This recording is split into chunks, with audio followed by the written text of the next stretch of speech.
Everybody. Hope you're enjoying this series on the book of Joel. What a stunning prophecy that the Lord has given us for our time. I want to continue it with this session, God and Southern Lebanon, Joel part 12. And I will quote, "Yea, and what have you to do with me, O Tyre and Sidon, and all the coasts of Palestine? Will you render me a recompense? And if you recompense me swiftly and speedily, will I return your recompense upon your own head?" Joel 3, verse 4. An interesting exercise for Bible readers, dictions of the Hebrew prophets, and transpose the ancient place names with modern place names. For example, Ammon would be Jordan. So would Moab and Edom. Elam would be Iran. Persia also was Iran. Assyria would be part of Turkey, Iran, and part of Iraq. And Babylon proper is in Iraq. And there's many others. In this end-time scenario, God directly addresses Tyre and Sidon and the coast of Philistia, which we would call the Gaza, in a menacing fashion, challenging them to take vengeance upon him if they can. Tyre and Sidon and the coast of Philistia, as the passage relates, is the area we know of as Southern Lebanon and the Gaza. Now, Lebanon was once known as the only Christian country in the Middle East. In my lifetime, in the early 1970s, it was treated as the only Christian country in the Middle East.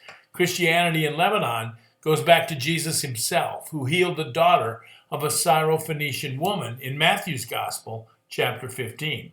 For centuries, Christian sects such as the Maronites, the Melkites, the Greek Orthodox, Roman Catholics, Syrian Orthodox, and Protestants constituted the majority in the land of the ancient Phoenicians. But in our own lifetime, things have changed dramatically. Decades before 9/11 woke America to the reality of the international war against humanity that is Islam, Lebanon suffered a campaign of ethnic cleansing of Christians by Muslims. In the 1970s, Christian villages were assaulted. Centuries-old Christian communities were broken up and are destroyed by well-armed and supported Muslim militias, driving many Christians out of the country. Mercenaries from across the Muslim world have been involved in this jihad of pillage and murder, making weekend terrorism tours. Take your vacation from work, spend a month in Lebanon, rape, murder, and slaughter, as Muhammad did. It was very popular throughout the Muslim world. From southern Lebanon through the 1970s and early 80s, the terrorist group, the PLO, would often launch border raids upon Israel, terrorizing and killing many innocent Israelis and others. The provocations increased until they became intolerable, and the UN proved impotent to stem the slaughter, or unwilling, along Israel's northern border. So in June 1982, Israel launched Operation Peace for Galilee, an invasion of Lebanon that stopped just short of Beirut. There the UN stepped in and literally saved Yasser Arafat and the remnant of his shattered terror army, shipping them off to Tunisia to live and terrorize for many, many more days. Israel occupied southern Lebanon, making the area a sanctuary for the remaining Christian refugees from the jihad in Lebanon. This lasted for 18 years, but in May of the year 2000, Israel voted to withdraw from Lebanon, wearying of the steady casualty count, primarily due to terrorist activity of the Iranian-Syrian-backed group Hezbollah, the Party of God. Now, as Israel withdrew, Hezbollah became brazen in advancing, thus giving the Arab world the delusion that Hezbollah had driven Israel out of southern Lebanon.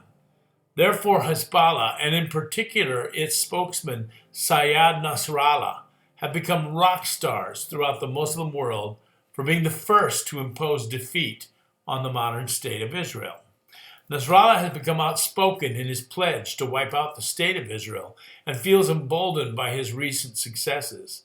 Hezbollah has actually become a legitimate part of the government of Lebanon and has been stockpiling 40,000 rockets to rain upon Israel as of 2010.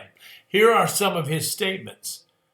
I quote, "Palestine, from the sea to the river, is the property of Arabs and Palestinians and no one has the right to give up even a single grain of earth or one stone, because every grain of the land is holy.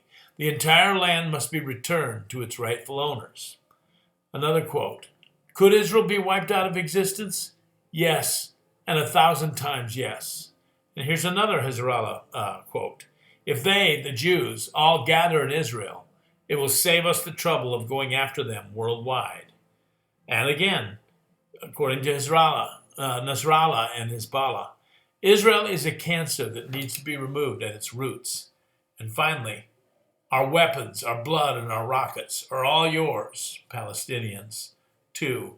And we will stay with you until we can pray with you at the Al-Aqsa Mosque in United Jerusalem, the capital of all Palestine. These are the quotes of Syed Nasrallah, the head of Hezbollah, the Shiite militia in Lebanon.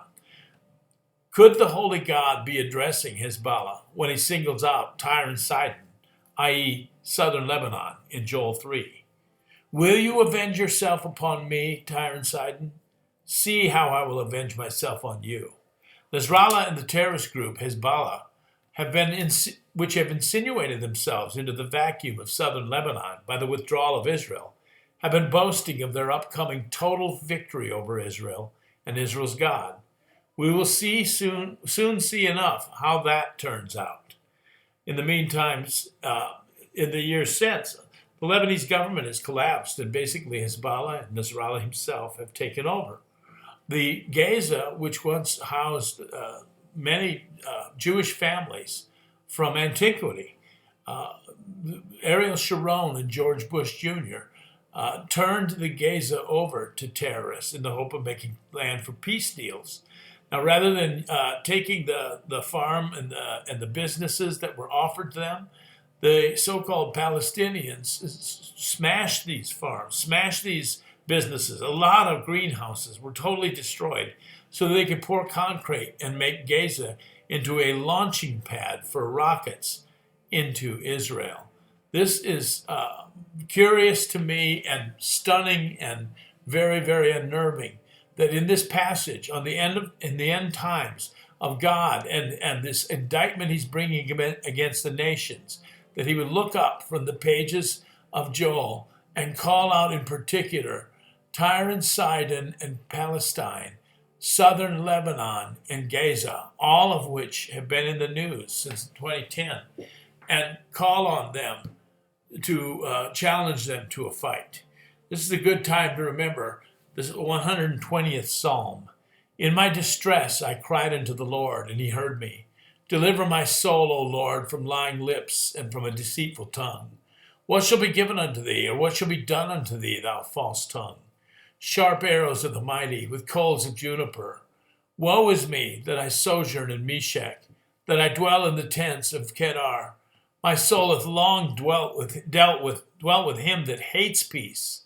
I'm for peace, but when I speak, they are for war. Prophecy is coming to pass right before our eyes, everybody. Better get right with God.